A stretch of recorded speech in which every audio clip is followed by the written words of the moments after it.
News eighteen Gujarati હું છું સિદ્ધાર્થ ધોળકિયા। મહત્વના સમાચારથી કરીએ શરૂઆત। સુરતમાં બેકાબુ કાર ચાલકનો અકસ્માત સીસીટીવીમાં કેદ થયો છે, જેમાં મંદિર બહાર બેઠેલા એક વૃદ્ધનું મોત થયું છે। વેસુ વિસ્તારમાં કાશી વિશ્વનાથ મંદિર બહાર અકસ્માતનો બનાવ બન્યો હતો।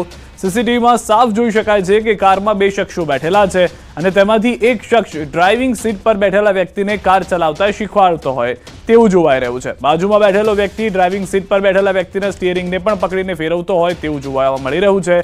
કાર કંટ્રોલમાં લાવીને એક તરફ પાર્ક પણ કરાય છે, પરંતુ બાદમાં અચાનક કાર બેફામ બનીને આગળ ધકેલાય છે અને એક વાહનને ટક્કર મારીને મંદિર બહાર નીચે બેઠેલા એક વૃદ્ધાને જોઈને ટકરાય છે। આ બનાવ બાદ ચાલક કાર મૂકીને ફરાર થઈ ગયો હતો। આજે વહેલી સવારે બનેલો આ બનાવ સીસીટીવીમાં કેદ થયો। પોલીસે સીસીટીવીના આધારે તપાસ પણ શરૂ કરી દીધી છે।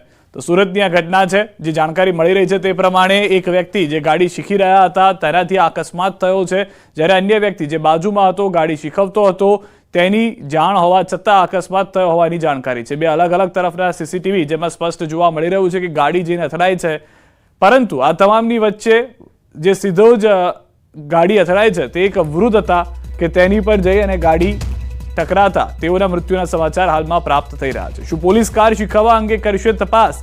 આ સૌથી મોટો સવાલ છે। તેની સાથે જાહેર સ્થળ ડ્રાઇવિંગ શીખવી કેટલી યોગ્ય, કારણ કે અહીંયા આગળ લોકોની અવરજવર રહેતી હોય છે। અત્યારના જે અકસ્માત થયો છે તેમાં એક વ્યક્તિનો જીવ ગયો છે। ડ્રાઇવિંગ લાયસન્સ કાર શીખવવા અંગે તપાસ થશે। આ તમામ મુદ્દા પણ મહત્વના છે, કારણ કે ડ્રાઇવિંગ લાયસન્સ વગર કઈ રીતે કાર શીખતો હતો અને જો ડ્રાઇવિંગ લાયસન્સ મળી ગયું હતું તો કાર શીખવવા માટે તેને જરૂર કેમ પડી ગઈ હતી? આ તમામ મુદ્દા મહત્વના છે।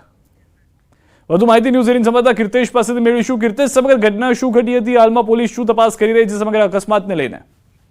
બિલકુલ, સુરતના વેસુ વિસ્તારની આ ઘટના છે। કાશી વિશ્વનાથ મંદિરની બહાર આ ઘટના બની હતી, જ્યાં એક વૃદ્ધ મહિલા બેસી હતી। ત્યાં અચાનક એક વ્યક્તિ કાર શીખતો આવે છે અને આ કારને ધડાકાભેર મંદિરની અંદર પ્રવેશ આવે છે। જો કે ત્યાં જે મહિલા બેઠી હતી તે ગાડી નીચે આવી જતા તેના ઘટના સ્થળે કરુણ મોત થયું છે। સમગ્ર ઘટનાના સીસીટીવી સામે આવ્યા છે। ઘટના સીસીટીવીમાં કેદ થઈ હતી, જેને લઈને હવે સુરતની અલથાણ પોલીસે આ મામલે ગુનો દાખલ કરી તપાસ શરૂ કરી છે। સૌથી મહત્વની વાત છે કે આ વ્યક્તિ કોણ હતો અને આ ગાડી કેવી રીતે શીખ્યો હતો અથવા કઈ રીતે અકસ્માત થયો તેને લઈને સવાલ થઈ રહ્યા છે। લોકો ભેગા થતા કાર ચાલક ત્યાંથી ફરાર થઈ ગયો હતો। હવે પોલીસ આ કાર ચાલકને પકડવા માટે અલગ અલગ ટીમો બનાવી તેમની શોધખોળ શરૂ કરી છે।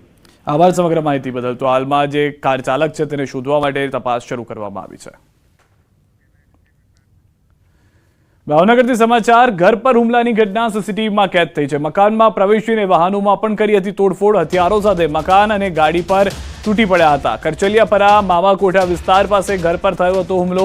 31 ડિસેમ્બરના રોજ રહેણાંક મકાન પર થયો હતો હુમલો। આ ઘટનામાં સી ડિવિઝન પોલીસ મથકમાં વિજય મકવાણા, અમન ધરજીયા અને રાજન વિરુદ્ધ ગુનો દાખલ કરાયો છે। 31 ડિસેમ્બરના રોજ શહેરમાં પોલીસનો 42 પર પોઈન્ટ પર બંદોબસ્ત હતો અને રાત્રિના સમયે સતત પેટ્રોલિંગ પોલીસ કરી રહી હતી। આમ છતાં આવારા તત્વોએ મકાન ઉપર ટાર્ગેટ કરીને આતંક મચાવ્યો હતો।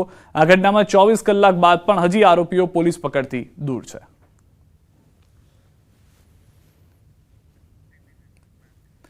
રાજ્યમાં 2 દિવસમાં અકસ્માતમાં 10 લોકોના મોત થયા છે। ગુરુવારે અકસ્માતમાં 5 લોકોના મોત થયા છે, જ્યારે ગઈકાલે અકસ્માતમાં 5 લોકોના મોત થયા। 2 દિવસમાં ટ્રકની અડફેટે 4ના મોત થયા છે। રાજ્યમાં રફતારના રાક્ષસો રસ્તા પર બેફામ બન્યા છે। રસ્તા પર બેફામ દોડી રહેલા ટ્રક ચાલકોએ અનેક લોકોના જીવ લીધા, છતાં પણ લગામ નથી। અમદાવાદમાં અકસ્માતમાં દંપતીનું મોત નીપજ્યું છે, જ્યારે વડોદરામાં કન્ટેનર ચાલકે અડફેટે લેતા 2 યુવકના મોત થયા છે। પરિવાર પર જાણે આભ ફાટી પડ્યું હોય તેવી સ્થિતિ સર્જાઈ છે। તો બીજી તરફ બનાસકાંઠામાં અકસ્માતમાં 3 લોકોના મોત થયા હતા, જ્યારે દ્વારકામાં અકસ્માતમાં 2 મહિલાના મોત નીપજ્યા હતા। તો આ તરફ દાહોદમાં અકસ્માતમાં 1નું મોત થયું છે। મહેસાણામાં પોલીસ વાન સાથે બાઇક ચાલકનો અકસ્માત સર્જાયો હતો।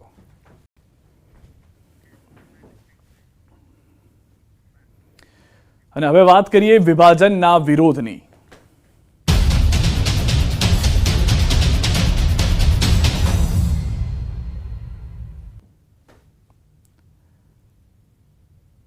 બનાસના 2 કાંઠા કરાતા ચારે તરફ વિરોધનો સૂર ઉઠ્યો છે।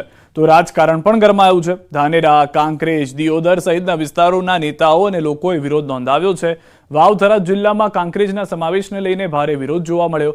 કાંકરેજના શિહોરીમાં બજારો સજ્જડ બંધ પાડી વિરોધ નોંધાવ્યો। જિલ્લા કોંગ્રેસ પ્રમુખે મોટો આરોપ લગાવ્યો કે કોન્ટ્રાક્ટર ઉદ્યોગપતિઓને રાજી રાખવા નિર્ણય લેવાયો। તો આ તરફ ધાનેરા અને બનાસકાંઠા જિલ્લામાં રાખવા માવજી દેસાઈએ માંગ કરી।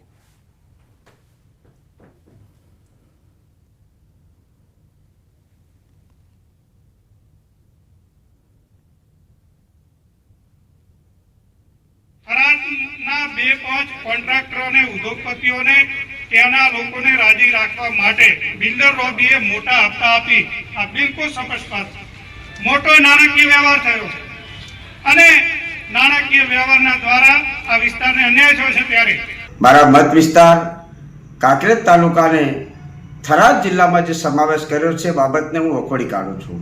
કારણ કે મારા કાંકરેજ તાલુકાના ખેડૂતો હોય, નાના મોટા વેપારી હોય, એમને પાલનપુર જવું આવવું ખૂબ સહેલું ને સરળ પડે છે.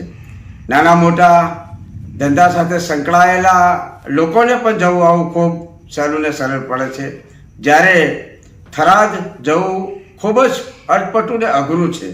ત્યારે આ તાલુકાને થરાદમાં સમાવેશ કરી અને જે નિર્ણય લેવામાં આવ્યો છે એ નિર્ણય યોગ્ય નથી. મેં સંદેશો મોકલવરાવ્યો છે કે ધાનેરાની પ્રજાને જે વાછોલ, બાપલા અને આ વિસ્તાર છે એ થરાદ છે 80 કિલોમીટરે પહોંચે છે.